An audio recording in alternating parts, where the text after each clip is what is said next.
Hello friends, welcome to the talk in which JVM memory region the intern strings are stored. See friends, in our earlier talk, we discussed about the intern function in the string.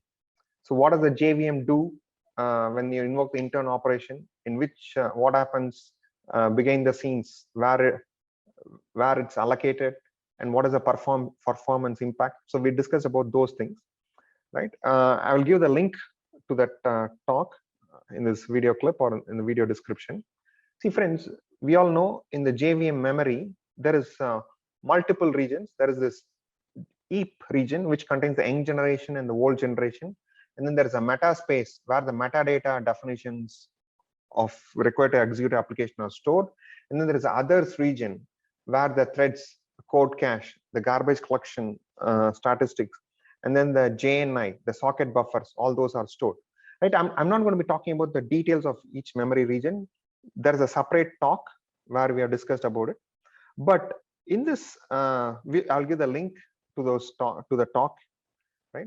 But in this discussion, we will focus in which region is this intern string pool is stored, right?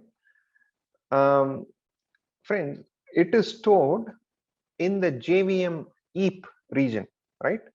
There is this Heap region which contains the young generation, old generation. There is a Metaspace and there's others region. The intern string pool, they are stored in the Heap region. In the earlier versions of Java, Java 6 and before that, it was stored in the permanent generation. But now from that, it has been shifted and now it has been moved and stored in the Heap region.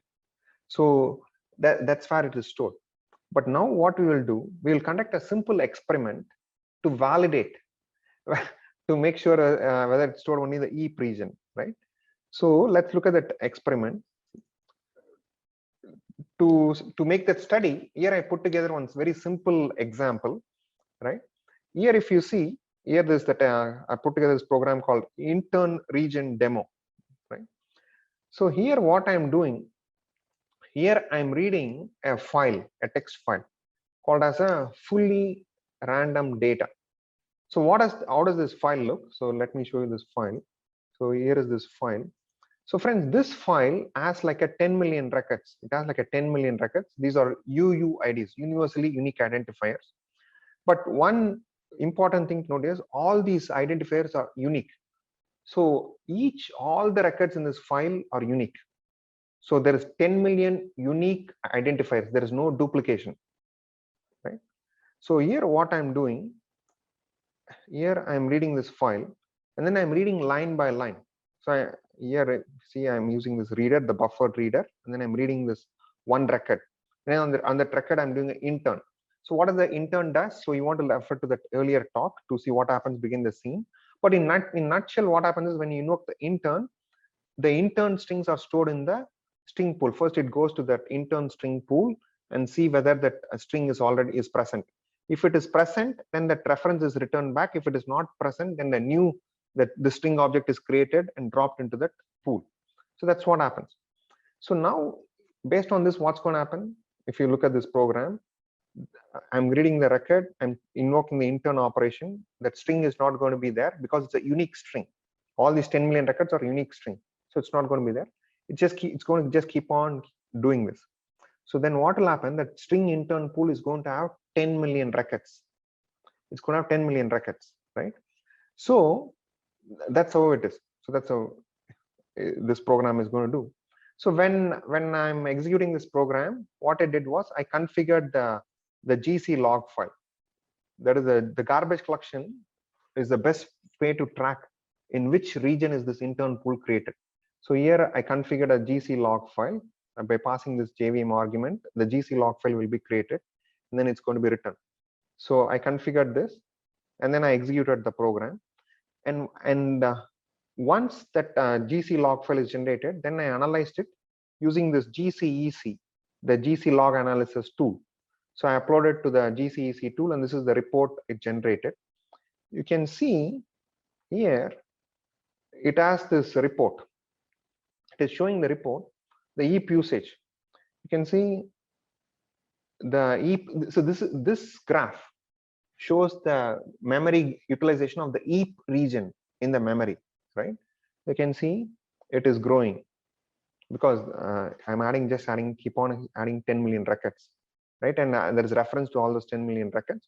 So that's why it just kept on growing. And this is the heap region.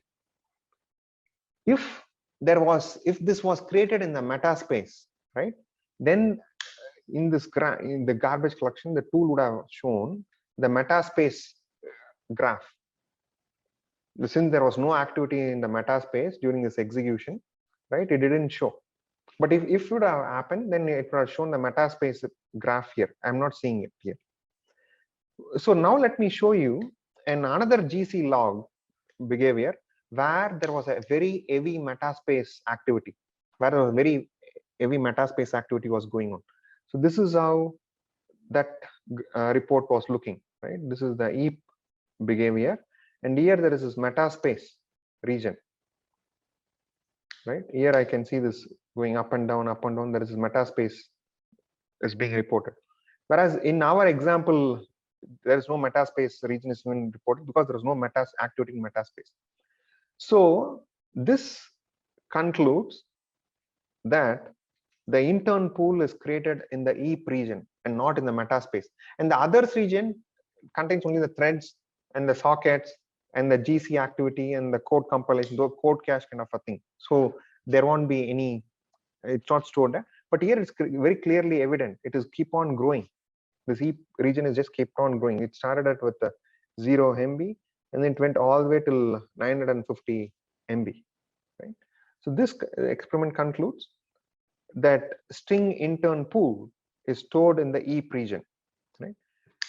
Any questions, friends, on this talk? No questions. Okay, good. Thank you, guys. I will see you in another interesting talk.